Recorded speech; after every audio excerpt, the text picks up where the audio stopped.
Hello, students. Today we will be going through the next lesson in digits. What you will be seeing are parts 1 and 2. So you will not have to go through them yourself. I'll be going through them with you. And as you can see, this lesson is called Equations to Inequalities. Now, we've talked about equations. We know that equations have to do with equal signs. Inequalities are symbols like this that you've seen before, the greater than symbol and the less than symbol. You're going to be introduced to something called greater than or equal to, less than or equal to in this lesson. Okay, so I'm going to skip the launch because I don't think the launches for this lesson is the greatest. I'm going to get right to part 1. So in part 1, it goes into what those symbols are. All right, so some of them, as we said, you've seen before. The less than symbol and the greater than symbol. But again, you'll see less than or equal to, greater than or equal to. And we can see them with arithmetic examples. Arithmetic meaning to do with numbers. So here we go. So if we just look at the ones that we know already, less than, we would have to agree that 3 is certainly less than 16. 3 is less than 16. Here's where that equal to, less than or equal to comes in. Less than or equal to 12 is less than or equal to 12. Now we know 12 is equal to 12, but we're looking at any numbers that would be less than or equal to 12. 12 being equal to 12, including this would be 11, 10, 9, 8, 7, 6, 5, 4, 3, 2, 1, and 0.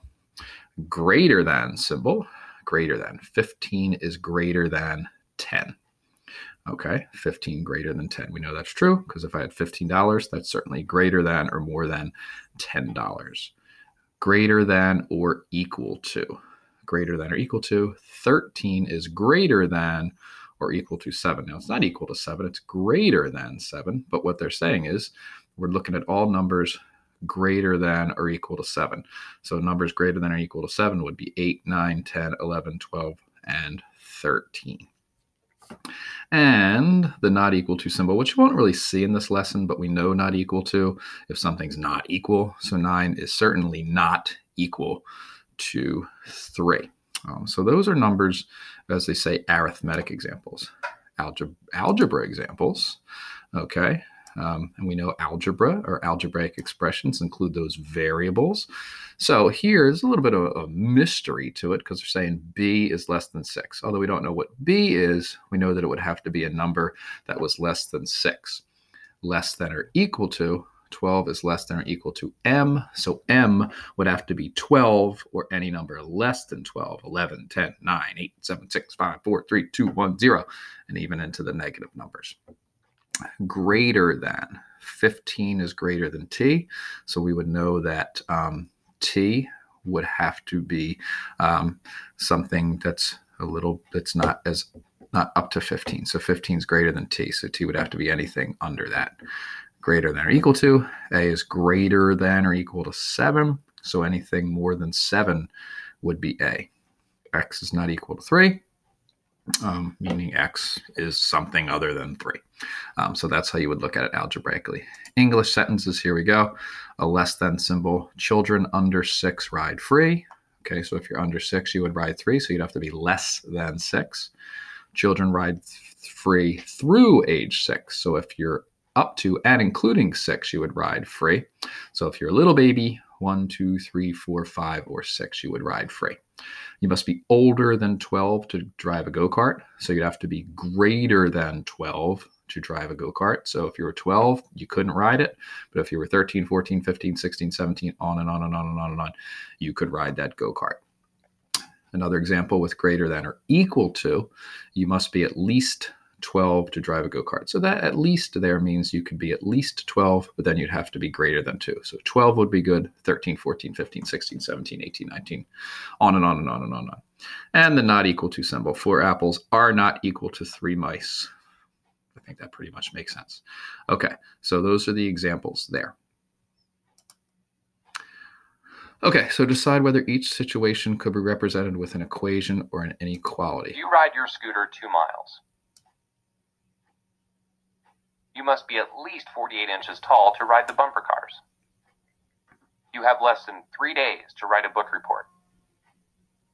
Your movie ticket costs $10.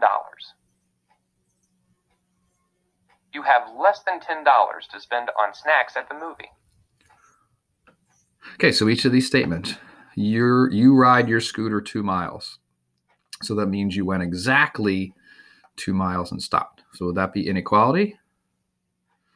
No, it would be an equation because your ride would equal 2 miles. Now we look at the next one. You must be at least 48 inches tall to ride the bumper cars. So you must be at least, so it means you could be 48 inches, but you could be taller too. So that means inequality. So those keywords there, at least 48 inches. So 48 inches, 49 inches, 50 inches, on and on and on, would let you ride the bumper car. So inequality there. You have less than 3 days to write a book. Look at those keywords right there.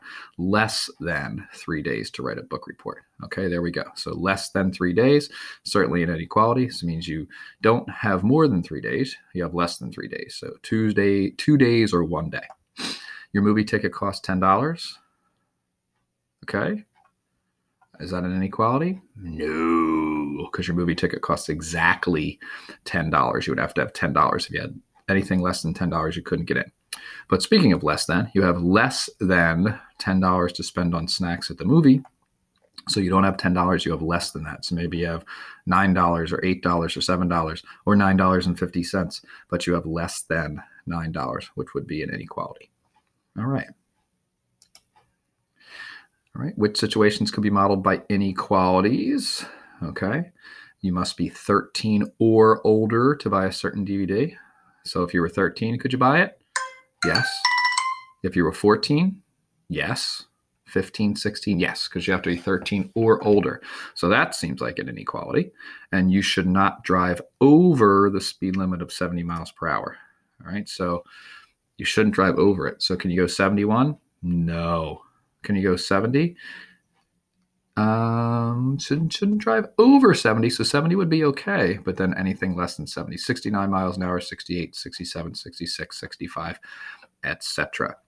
So it looks like both of those could be represented by inequalities. So Miss O'Leary says it's 1 and 2. Let's see if he's right. Oh, I was right. All right. Very good. Very good. Very good. Okay. So that's the end of part 1. I'm going to stop the screencast there. So if you have any questions, let me know. But that is part 1 of lesson 3-5 about the inequalities. So any questions? Let me know.